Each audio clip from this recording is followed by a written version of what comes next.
Bueno, muy buenos días, profesor Jairo. El día de hoy vengo a exponerle un tema que se titula aislamiento microbiano en entornos naturales. Primero que todo, debemos de tener en cuenta la microbiología como tal es un mundo que muy poca gente conoce. En especial los microorganismos, la gente como que evita conocer de este tema, pero es muy importante debido a que los microorganismos son seres omnipresentes, o sea que se encuentran en todo lado. En esta exposición como tal vamos a ver la importancia de por qué aislar los microorganismos de los entornos naturales, también el cómo se puede realizar un manejo controlado de estos microorganismos en laboratorio. Y también, por último, también hablaremos un poco sobre cómo se estudia y qué tan importantes son los distintos medios de cultivo para la proliferación de estos microorganismos. Bueno, como primero tenemos el aislamiento microbiano. ¿Por qué aislamos a un microorganismo? Debemos de tener en cuenta que como tal un microorganismo se aísla más que todo para llegar a tener un cultivo puro de este para así ayudar con su caracterización y además su estudio.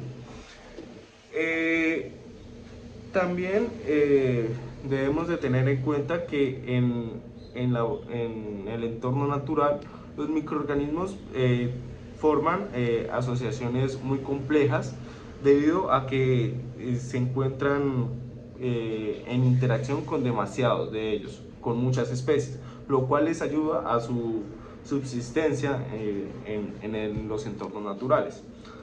Bueno, las técnicas principales para el aislamiento de un microorganismo tenemos técnicas de dilución seriada y la siembra en medios de cultivo. La dilución seriada es como tal este proceso que se encuentra en la imagen, el cual se busca es disminuir la carga microbiana en cada paso que uno va dando. Entonces, para así llegar a un punto en el que tengas muy poca cantidad de microorganismos y esto generaría una efectividad de tu siembra de que sea un solo microorganismo muy alta. También tenemos la siembra en medios de cultivo, que pues esto ya es más que todo directamente al medio de cultivo sólido,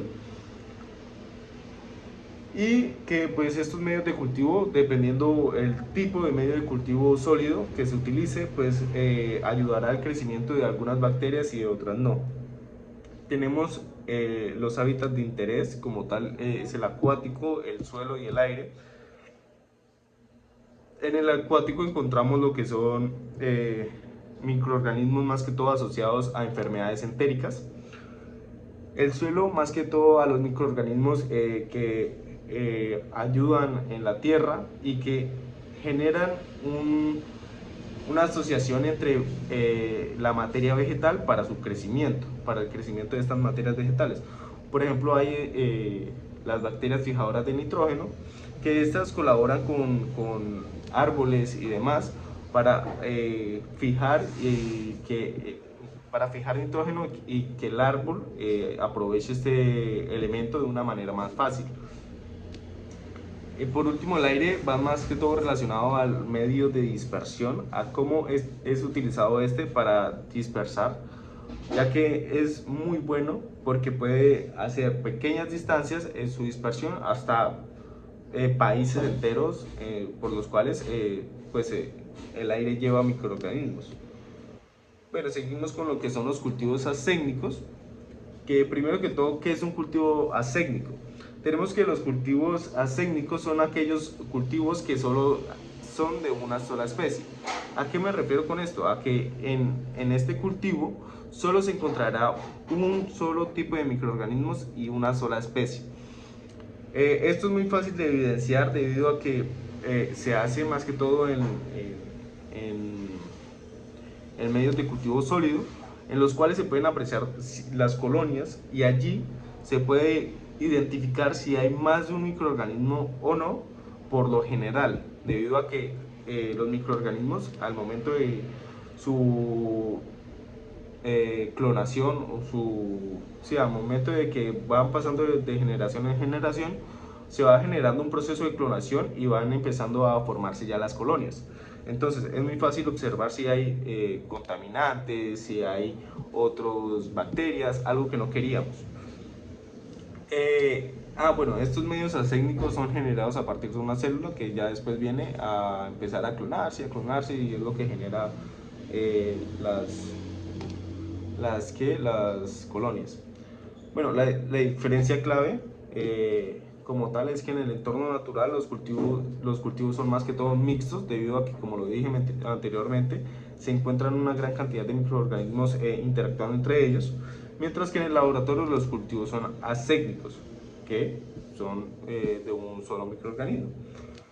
La importancia es más que todo que mediante este tipo de cultivos se llega a un estudio de características específico y también se eliminan lo que son las interferencias como lo son los contaminantes. Debido a que este cultivo al hacerse en un laboratorio se tienen buenas prácticas y primero que todo tenemos todos los materiales estériles que la esterilidad es como tal eliminar todos los microorganismos que se encuentren en estos y también tenemos las buenas prácticas al momento de utilizar, tener una buena indumentaria, guantes, tapabocas, gorro, la bata, para evitar contaminación a nuestros medios de cultivo. Bueno, tenemos la proliferación de cultivos. Como tal, los pasos para la proliferación de un cultivo asénico son la siembra de una sola célula. Después de esto se va a llegar la formación de clones, lo que va a desarrollar después lo que son las famosas conocidas colonias de bacterias. Después de que tengamos las bacterias en el medio sólido, así como se puede observar en la imagen, es muy importante conservarlas y propagarlas, ya sea en otros medios de cultivo, para así tener una buena cantidad de estas y poder estudiarlas de manera muy detallada. Un ejemplo del medio sólido, bueno, el medio sólido como tal es agregarle agar-agar a un caldo líquido, el cual pues pasará a solidificarse. Un ejemplo de esto sería como tal el agar nutritivo, bueno, sí. Y pues estos medios de cultivo sólido lo que permiten como tal son las colonias visibles. Bueno, seguimos ahora sí con los medios de cultivo, en este caso los dividimos en dos, que primero tenemos la división entre medios definidos o sintéticos, que como tal son aquellos medios de cultivo que se le conoce la composición exacta química y además también se utilizan como tal elementos puros en este medio de cultivo, lo cual permite estudiar más que todo la parte metabólica de los microorganismos. También tenemos los medios complejos o no definidos, los cuales en su composición no es exactamente conocida debido a que se utilizan más que todo como que nutrientes o elementos naturales, como por ejemplo los extractos naturales, como por ejemplo el extracto de carne, de peptonas y demás. Un ejemplo de este, sí muy conocido, que es el agar nutritivo de extracto de carne o pues levadura. Seguimos con los medios de cultivo, ya la segunda parte, que esto es más que todo es esta clasificación mediante su apariencia física, mediante su estado físico. Y en este encontramos tres, que como primero el líquido, el cual pues su uso principal es un crecimiento masivo de los microorganismos y su detección es más que todo por la turbidez que se encuentra en el líquido. Seguimos con la parte sólido, bueno, con el medio de cultivo sólido, el cual su uso principal es para el aislamiento microbiano y la ventaja de este es que se generan las colonias visibles. Entonces, otra ventaja de este sería que evita, o bueno, que uno se puede dar cuenta si se encuentra otro microorganismo aparte del que necesitamos y si hay contaminación. Lo cual, por ejemplo, para el caso del medio de cultivo líquido no se puede, porque su detección es por turbidez, entonces uno no puede observar a simple vista si hay contaminación o no hay contaminación. Por último tenemos el semisólido, que su uso principal es para ver la movilidad de los microorganismos y su textura como tal es gelatinosa. Bueno, las aplicaciones. ¿Para qué sirve todo esto? Tenemos que como primero puede servir para la identificación de patógenos, debido a que al tener un microorganismo aislado y además tenerlo en gran proporción, nos ayuda para el estudio de este y saber si estos pueden llegar a ser patógenos o no.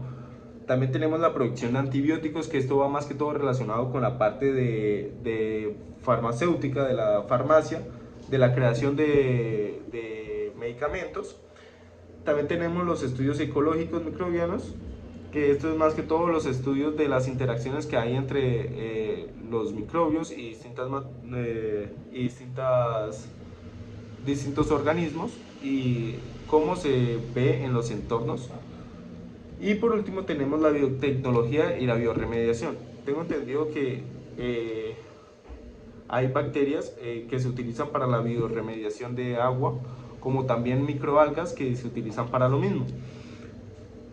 Bueno, en conclusión, tenemos tres puntos claves. Como primero tenemos que el aislamiento es el primer paso para estudiar los microbios o los microorganismos.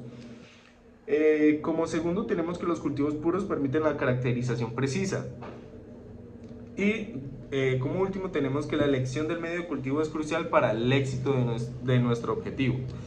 Entonces, como tal, el aislamiento de los microorganismos de sus entornos naturales es muy importante para el estudio de estos microorganismos y poder llegar a utilizarlos ya sea a futuro para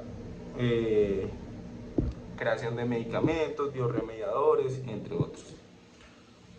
Bueno, profe, esta fue mi exposición. Muchas gracias por su atención prestada. Eh, yo creo que voy a poner mejor las imágenes de las diapositivas porque no se pueden observar muy bien acá desde el computador. Muchas gracias.